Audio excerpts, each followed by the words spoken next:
Welcome to The Explainer.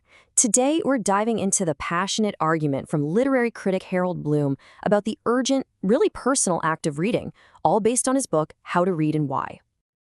So, Bloom kicks things off with a huge question, one that honestly feels more relevant now than ever. With all the noise and distraction out there, is reading just, a way to kill time, or is there something much, much bigger at stake for us? And his answer? It's pretty direct. For him, reading isn't just some hobby. No, it's an urgent quest.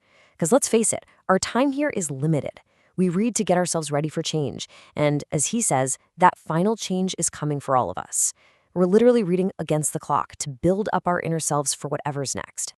Okay, but if reading is this deeply personal journey, Bloom argues there's a major enemy that's always trying to get in our way.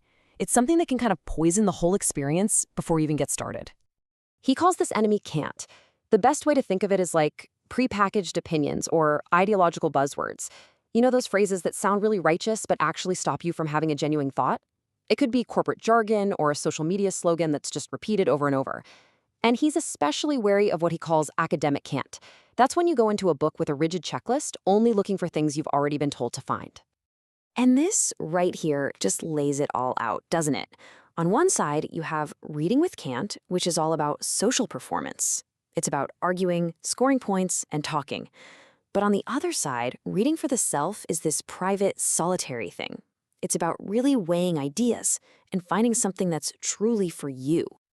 So the big question is, right, how do we actually avoid this trap of cant and really learn to read for ourselves?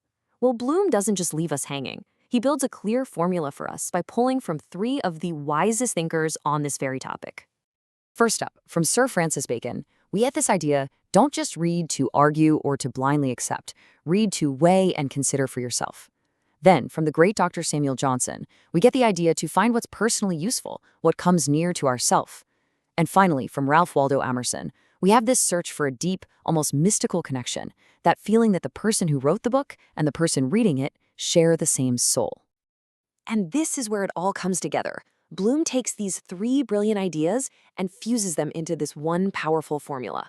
See how that works? This completely changes reading from just, getting through a book into a personal mission to find the works that speak directly to you, away from all the fleeting trends and noise. But wait, before we can even think about using that formula, Bloom says there's one thing you absolutely have to do first. It's a non-negotiable first step, and he borrows it straight from his hero, Dr. Samuel Johnson. And that's it, right there. You have to actively, consciously, make the decision to set aside all those prepackaged opinions and ideological buzzwords. You have to make space for your own authentic reaction to what you're reading. It's like an act of mental hygiene. And why does this matter so much? Because it's the only way to read humanly. It means you bring your whole self, all your experiences, your doubts, your joys, everything, to the book. And when you do that, something amazing happens. The book stops being a passive object. In a very real way, it starts to read you, showing you parts of yourself you might not have even known were there. Okay, so let's say we do all this. We clear our minds, we use the formula. What's the payoff? What's the big reward for embarking on this tough personal quest? It's about so much more than just being able to say you're well-read. Sure, we read to understand other people, to get to know ourselves, to figure out how the world works.